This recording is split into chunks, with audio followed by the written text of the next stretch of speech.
All right, good morning, everybody. We're here at the 2023 SCCA Rallycross National Championship. We got the Honda Civic Wagon, as always, in the modified all-wheel drive class. We've got about 20 entries, so it's a stacked class as always, but definitely not going to be easy at all. We got some stiff competition in the class, as always, and yeah, we'll be updating you guys here along the way.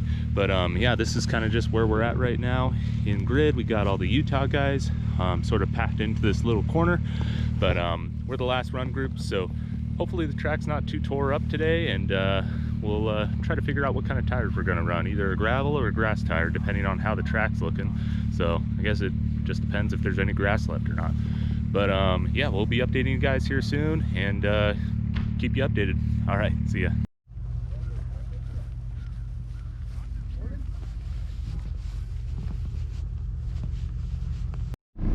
All right, everybody, so we just got the wagon all loaded up here with a bunch of stuff that we might need during our run, but we're gonna head over to grid, wait for the Heat 2 guys to finish up, and then next thing we'll be taking our parade lap and laying down some runs in this bad boy. So yeah, stay tuned. We'll update you guys along the way. All right, so we're in the Civic Wagon National Championship. First run out here in the Civic Wagon. She's popping and banging on the launch control there. Gets out of the hole quite well on those Rallycross Alpha tires. Driving into this first left turn, just trying to stay mostly on the inside where the grip is, trying to stay out of that fluff. Through here, we're just trying to sort of backside these exit cones so we can really take advantage of this nice flowy sweepers, you know, just trying to maintain that speed. There's a section up here that can catch some people off guard as it sort of tightens up here, so making sure to backside that. Going into this big sweeper. On my first run, I would say I was a little timid entering into this section and maybe even going through the sweeper. I was mainly just trying to keep it tidy, keep it tight next to those cones. There's a pretty good bump here, which I thought they would probably change the course around, but it is what it is. We ran through it. Getting through this section here, mainly just trying to maintain speed, not slow too much into these turns here, you know, just trying to really slow down the car using, you know, sort of the sliding aspect of it. And going through the finish here, we ended with a 68.1, which put us up in the top 3 somewhere. Out for that down cone. So much dust being kicked up by the Honda. 68.1, 68. All right, so here's our first attempt at our second run. I say first attempt because, well, you guys will see here in a second.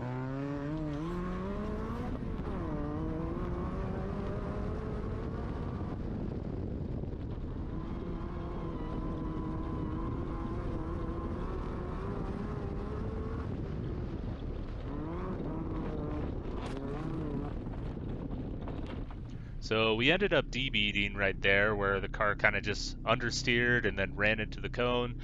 Was maybe in the fluff a little too long at, you know, full crank on the steering wheel. So we ultimately are going to be getting that fixed up and getting a rerun. So ended up not hurting us too much here.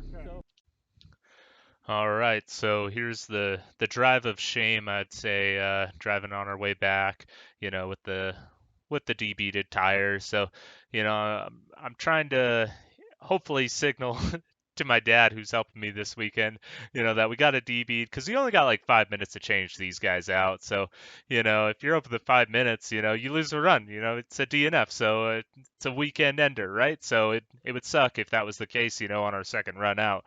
But thankfully, my dad was on it. He was there right at the pits with the jack and impact gun, and we got that thing changed out probably in, you know, less than 3 minutes, I'd say. We did really good with that. So, but yeah, we'll show you the rerun. All right, so we're taking our second stab now at our second run with our rerun here with one gravel on the left front. So a little concerning because these gravels are a little shorter than the grass tires. So interested to see how the car reacts, but honestly didn't really notice it all too much. You know, I know that the gravels are, you know, have a reinforced sidewall compared to my grass tires. So, you know, after this run, we did end up swapping all four to gravels, just because we can't really risk another D-beat at this point. I think otherwise I would have probably kept the Euro crosses on, but would rather not get another DNF, because again, that'll ruin the whole weekend, right? So, but yeah, we definitely felt a little faster on this run. Just trying to maintain speed, not slow down too much. Definitely a lot less timid. Got something to prove at this point, after looking at the results, seeing that, we weren't on the top spot. So, definitely pushing the car a little harder on this run here. And we ended up coming through here with the 66.4. So here's Dowda.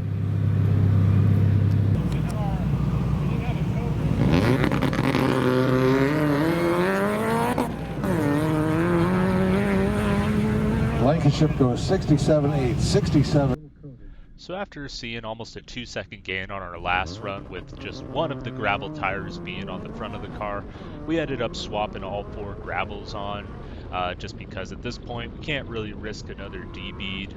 And I think the gravel tires were hooking up a little bit better as long as you were staying in the racing line. So, if you're hitting these corners wide, getting into that fluffy, soft dirt, that's definitely not going to be very good for the gravel tires. And, if you did get in those situations, the Alpha Euro tires would, claw out a little bit better with those taller tread blocks. But, yeah, these MRF tires that you can get from Tire Streets were doing really good with, for being a medium compound on this type of terrain.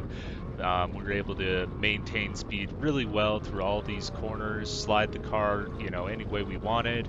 The car was just acting really good. I mean, again, after our second run, Chris in his GMC Typhoon ended up running faster than us. So, I'm pushing this wagon 11/10ths at this point, trying to do everything we can to go fast. Here comes Dowda on his rerun.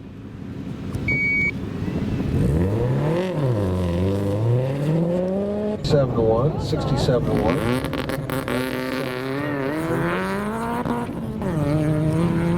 He also sneaks ahead of Ryan Court and behind Benjamin Howe.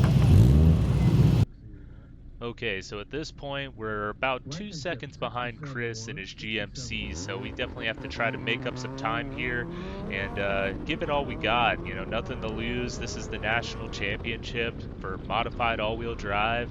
I know that the other competitors were a few seconds behind us, that were in a really close pack, probably all within about a second of each other from like 3rd to 6th place.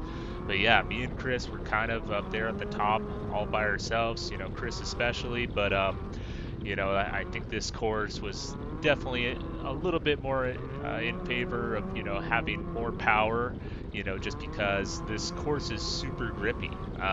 So, in those situations, a little bit more power definitely helps. And, a light, low power momentum car may not be the best choice, but Chris is a hell of a driver too, so I gotta give him kudos for that.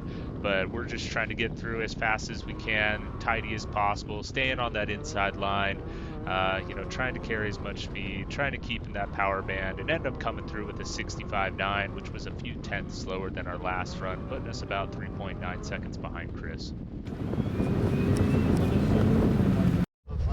Alright, so we just finished our AM runs here on Saturday. We got the old Civic wagon hanging tough in there in 2nd place, right behind this beast of a car, this GMC Typhoon.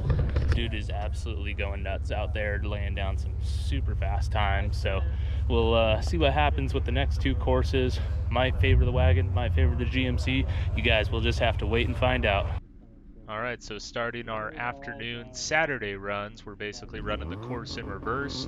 About 4 seconds behind Chris and the GMC, so we got to make some magic happen on this run here. It is kind of getting late into the day, as you can kind of tell by the long shadows of the wagon there. And yeah, at this point we got to make some time up. So, we're trying to get through this section as fast as we can and, trying to maintain that speed.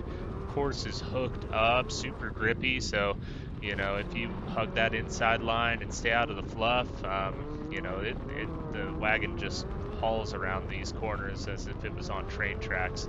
I think I forgot to tighten the GoPro a little bit here. As you can kind of tell, she starts to do a little gangster lean, pointing right up at the sun, which I know is a great shot.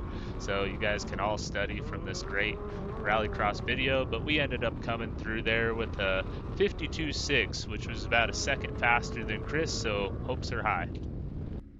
So rolling up to the start, I was hearing some grinding sounds, which isn't the most comforting, but you know, we just gained a second, found the leader, so we're, you know, hoping we can do that again, thinking the grinding sound was probably just a rock in the rotor or something like that. But you know, after taking off, the car felt fine getting through these turns, you know, again, just trying to keep it nice and tidy, stay in that grip area. And then about right here, we see the check engine light show up on the dash, which is not what you want to see.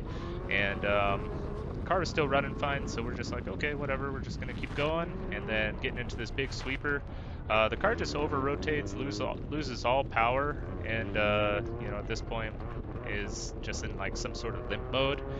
And after driving it a little bit, trying to figure out what's going on, I can see that the temp gauge is pegged on high, so it's obviously overheating at this point, you know, and I can kind of see the championships slipping away at this, you know, from where we're at right now. So, you know, instead of trying to drive it all the way back, not knowing, you know, what exactly is going on, I ended up just shutting the car off here, so I could take a look underneath the hood to see what's going on. Ended up finding that the bottom of the radiator got punctured, so, you know, that's definitely gonna hurt us, you know, as far as getting into trophies, let alone, you know, winning a championship. So, you know, we took the DNF and you know, took the slowest run of the group plus 10 seconds, and then you know, they ended up calling the event after this run because the sun was getting so low and it was turning into like a visibility kind of issue here, with sort of similar to the Colorado National Championship, if you guys remember that. But yeah, we were thinking we could probably patch up the radiator, get it ready to go for Sunday, maybe be able to battle back up into the trophies, but ended up finding an issue with the rear differential where the back of the rear differential, where it basically holds it, ended up breaking, and it was wanting to basically tilt the differential up into the gas tank, which was right above it, and the U-joint there was starting to eat away at the metal, which you don't really want to have happen, so we ended up calling it.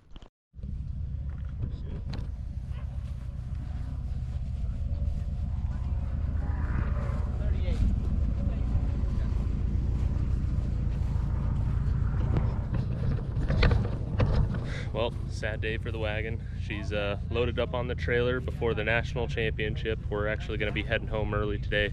And it had some issues with the radiator and then the rear diff. Some of the cast iron aluminum on the rear diff is broke, so it just wants to point the diff up and start eating the gas tank, which we do not want to have happen or have anything get worse. So we're just gonna take the L on this one and start our journey back home today. But you know, it was a fun nationals nonetheless, but you know, that's racing sometimes. But yeah, if you guys have any questions or anything, just drop them down below. Don't forget to like and subscribe as always, and you guys have a nice night.